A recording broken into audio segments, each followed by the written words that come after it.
welcome to Fangirling, the show where we interview San Diego artists and give respect where respect is due. Today, I'm thrilled to have Eva Struble as my guest today. Hi. Eva is a San Diego and New York-based artist. She teaches painting at San Diego State University. She received her MFA from Yale University School of Art, and her work largely draws from location-specific environmental issues and employs painting, printmaking, and mixed media processes. So I'm super stoked to have you on the show today. Thanks for being here. Great to be here, yeah. And on this show, we talk about what's going on in your art practice, and we make fangirl cards to people we admire. And you have chosen Brooke Budner, as the person you admire. So could you just tell us a little about Brooke and why you admire her? Sure. So Brooke is an old friend of mine from college, and you asked who's someone who inspires me or who is someone that I look up to, and she's just really she's an amazing artist. She built her own house. She's very self-reliant. She and her husband are very do-it-yourself about everything that they need for their lives. Yeah. And they're also just amazing artists. They're musicians. She is a painter, a weaver, a ceramicist, many different things. She made the earrings I'm wearing. Oh, wow, that's so perfect.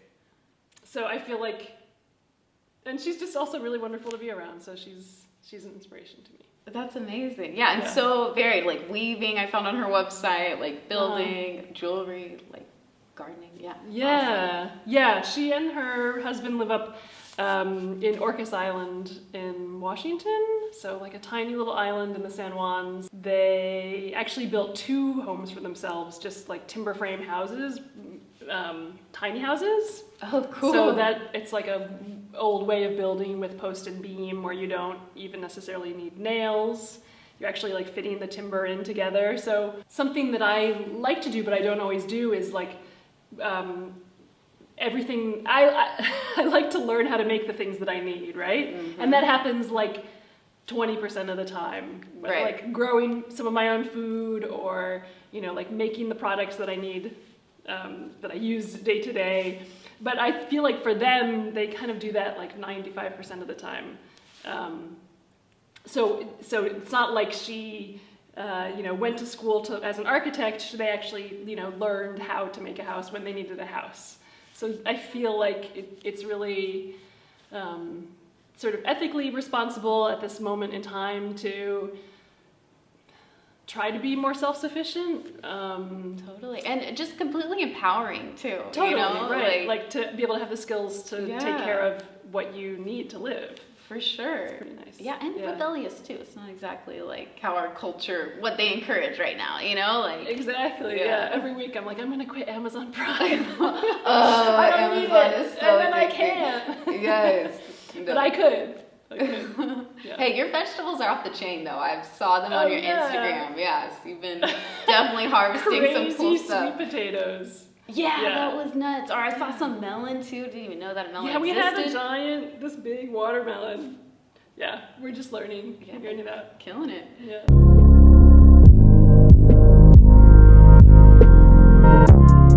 So our viewers can get a better sense of your work, I wanted to ask about a piece you had last year at the San Diego airport. It was ginormous, like 144 feet long or something crazy.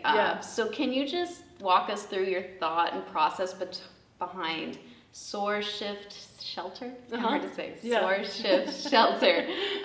Your mural at the San Diego airport. Just walk us through what you were thinking. So it was a temporary mural. San Diego Airport has a really cool art program. They bring artists from all over, and also use a lot of San Diego artists to do permanent and temporary exhibitions, which I wish all public institutions would do that. It's such a neat way to use a space that, a public-ish space. Totally. So I did a mural there. I wanted to deal with the local landscape. I was looking at plants and animals that are local to the region, not only native, but also things that have come here over time. I was interested in also the history of the space where the airport is. It used to be water there. That used to be part of the bay, and then it was dredged and filled in at a certain point in time. So I was interested at first in like what lived and grew here before, when it was just ocean, or when it was bay.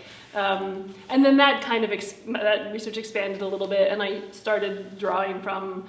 I do a lot of hiking around San Diego,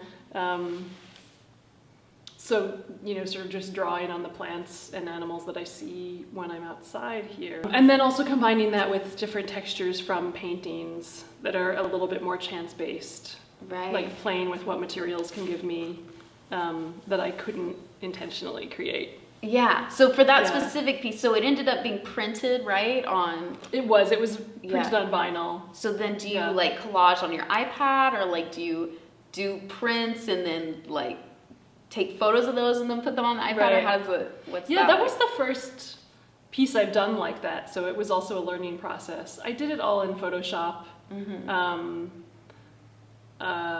Although with some more like larger public works that I'm working on now, I've done like actual collaging, cutting things out to play with where they should go and how they would look in layers, not only in a digital way. So then, since then I've been working on a mural for the new Children's Museum in San Diego, exterior mural, and then a piece for San Diego County in their operations building, which is exciting. It's going to be a large... That one will be hand painted. Oh, wow. So that's kind of more fun. Oh, that's like funner for you? It is, but it's also complicated with a public piece because I can't say exactly what it's going to look like ahead of time. So I'm working now on the piece for San Diego County. What's kind of cool about that is public projects in San Diego have, I want to say it's 1% for the arts, or maybe it's 0.5% for the arts. So when there are public buildings that are made, they have to put a certain amount of their budget towards art as part of it. Yeah, and a lot of cities have that, and all cities should have that. And some private organizations have that too. Like some universities will put, 1% to the arts when they do construction. SDSU should do that. Yes, you heard it here. And that way, there's just some, a budget factored in for there to be permanent pieces that really like enhance someone's experience of a place. Oh, and personalize the city, Right. It's good for everyone. Yeah. I mean, as a painter, it's upsetting to see digital prints of someone's painting reproduced 1,000 times. I guess what I'm saying is to hire an artist to do an original artwork for a place. Right. Feels valuable. Rather than like the G-Clay print from, I don't know where, Crate and Barrel or something. Oh, yeah. IKEA. Right. Yeah. Totally. I mean, an original piece could totally be something that's digitally made. I personally just enjoy using materials that surprise me. And there could be, there are certainly ways that you can do that with a computer as well, or a tablet. Like, I don't know, integrate a glitch into your programming, right? Oh, that's interesting, yeah. But that kind of chaotic, spontaneous reaction to the... Getting something to surprise me, yeah. It's not like... I sort of know what I can do with a material, but I don't know everything that the material...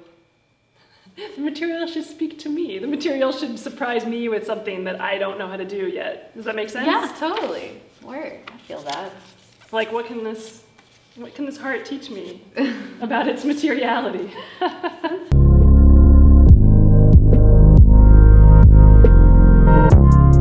So I wanted to ask you, what are you most stoked about right now? And it can be in your art making practice or just in your life. Like, what is something you're really excited about right now? At SDSU, I'm working with my classes. We're doing a collaborative class between painting and history, and we're designing a permanent mural for the communications building at State. It's going to be next to a new garden, a new big garden space, which has like a lot of seating area for people to have classes in or to just spend time there. So our mural is really in relation to that garden, thinking specifically about like Aztec and Mayan plants. Ooh. So the history class is studying those cultures in particular. Yeah. And students just did presentations on plants that have been used in traditionally, well, actually, particularly in Mexico, for whether it's like medicinal, spiritual, psychedelic, like edible, all different kinds of plants.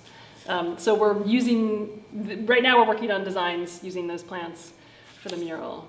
Oh, that's so interesting. Next step is figuring out how to get 20 students to climb a 20-foot scaffold. Yes, even I'm like too scared to go up on murals and stuff. Oh, yeah, hopefully.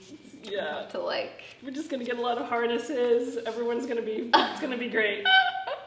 Oh, you're gonna have a lot of students face their fears while learning about art and exactly. The historical plants. That's crazy that, those same, do the plants like change in that period of time? Yeah, chocolate, for example, is something, chocolate or cinnamon or latex, rubber. Wow. Are things that we still use frequently that were used by those cultures. And chocolate was like a medicinal thing as well as, something that's pleasurable. I think chocolate, it was like an elite, it was different than what we know of chocolate today. It was a drink that like they made sort of like a hot chocolate, but it was cold, and it was, or something like psilocybin mushrooms. There are sculptures of these mushroom people from 1,000 years ago. Really? Yes. Dude, I'm gonna have to Google that and put this on the screen because I have to see that. Really amazing. If we think about it as some kind of contemporary, like hippie phenomenon or something like that. I don't know if that's how it's viewed now. Maybe it's more like people think of it as a microdosing thing that tech people take. Right. At Burning Man. Right. But really, like the history of psychedelics, that and something like peyote have been around much longer and had sort of almost more religious significance or spiritual significance. Right. In different societies. Anyway, so just wait for our psychedelic mural to... Yes, I am very excited for this. So that will be at the end of the semester?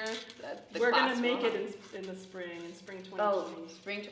So it's a 2-part class where they plan it one and then... That's right. That's smart. And when will your, the New Children's Museum one and the San Diego County one? New Children's Museum should be done by December. And then the county one, I would say by March 2020, it should be up. Oh, you're gonna be busy, girl. I know. It's hard to... It's nice to work on the larger projects, to like work on public pieces. It feels special to be able to try this new, kind of an honor to be able to expand into that realm of things. Yeah, totally. It's also a different way of working because it's a little bit less studio-based, at least at the moment. Mm-hmm. So I'm missing my studio time a little bit. Right. That's kind of like what my summers are for. It's like trying to get some studio time in. There's always some interesting thing to innovate with at school with classes, There's always something new that I can do there. But also time gets taken up with like a lot of administrative stuff too, so... Totally. It's hard to sometimes find time to actually like be weird in the studio. Right. But this summer, hopefully you got some studio time because you had that residency in Italy. How was that? What did you do over there? Yeah, that was great. My husband, who's also an artist, and my son, who's 2, we went and did sort of a family residency in northern Italy, north of Milan. Oh, wow. At a place called RUC, R-U-C. That was about, like 10 days. It wasn't that much time. Okay. So it was just doing like more kind of like small portable painting studies and a lot of hiking. Because it's like in the foothills of the Alps. So it was a really beautiful spot. Basically a woman's family house that she turned into a residency not that long ago.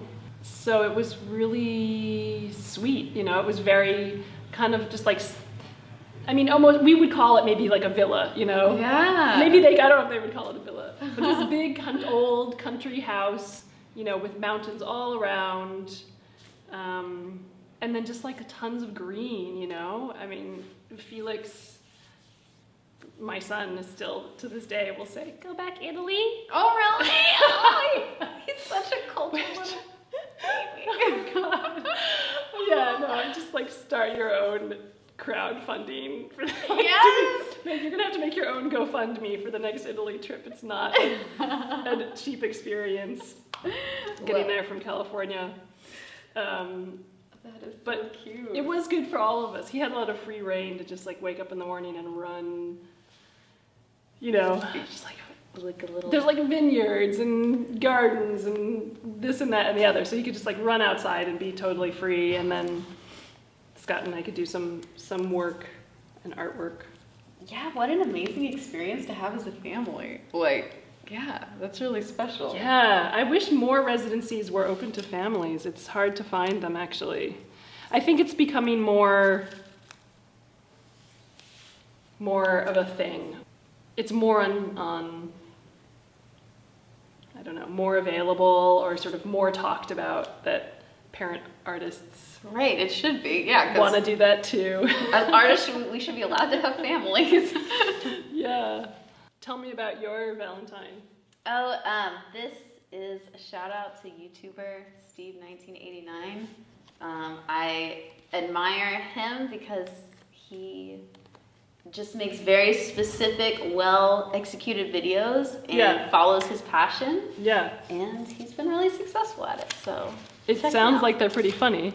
Oh, I yeah, haven't they seen are. them, but They're funny and serious and They're both, full of- okay. Yeah, he gets very, very stoked about vintage MREs, and I did not care about them until I watched his videos, so check them out. Now you have new ideas for dinner? Oh, yeah, some of the ones he eats are really gnarly.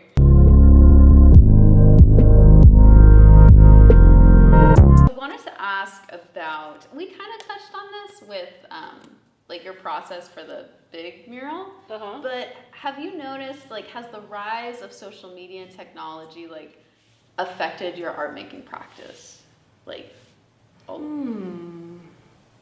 I'm sure it has, but not in a way that's tangible to me. Yeah. Social media, just social media, is that what you said? Or it could just be, I mean, technology in general. Technology? Too. Yeah, definitely technology. Yeah, I guess just now we all have cameras like all the time.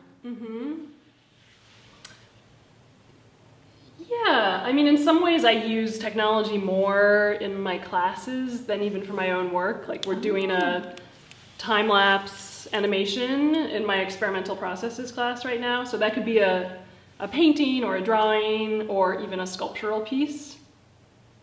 And that's something that, you know, requires at least 50% of the assignment is digital media. Yeah, so, but in my own work, I mean, I use Procreate on my iPad, I use Photoshop on my Mac, but my Instagram has sadly very few pictures of my own work. It's just like, I think I need an Instagram intern. Any Instagram social media interns out there who want to help me promote my work online? We'll put Eva's email out there. You guys can hit her up. Like the first body of work I did about a place where I lived, I did paintings about Superfund sites in Baltimore. So these like environmentally degraded sites that the EPA calls their sort of priority projects.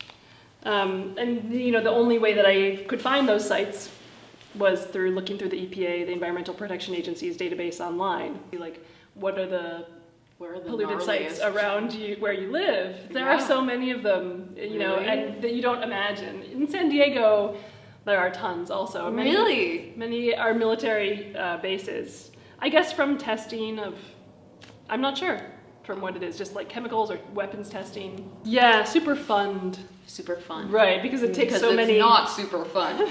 Because it takes so much money to rehabilitate the sites. I mean, normally, like a typical situation is that, you know, maybe there was like a dry cleaning or wood treatment or an oil processing plant or some kind of military site, and the soil is polluted underneath for say like 20 feet deep. So they dig out all the polluted soil, send it off to another country that we pay to take our toxic waste. Oh. Yeah.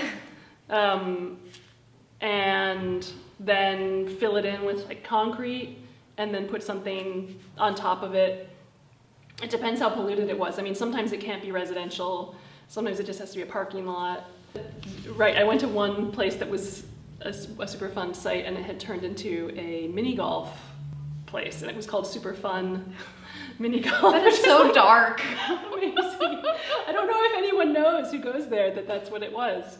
But there was like a putting green that had all of these ventilation pipes coming out of it. Because sometimes also if there's like a lot of stuff happening underground, it needs to be ventilated so there's no explosions or like gas, issues with gases coming from underground. So it had all these ventilation pipes and people are just like putting their golf. That is so messed up. They were all in Baltimore. Oh, Baltimore. Okay. Yeah, because I was interested in kind of the more industrial history of Baltimore.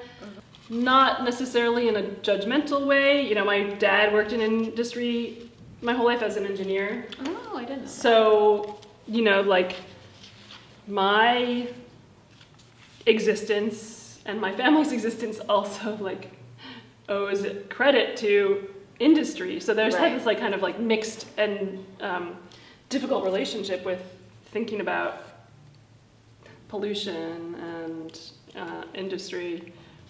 Thank you so much for being here with me today. I really appreciate it. And in the spring, you're going to have some public artworks at the new Children's Museum and the San Diego Operations Center in Kearney Mesa. Heard it here, folks. Yeah, go check it out. And I'm going to link to your socials and your website in the bio, so check that out.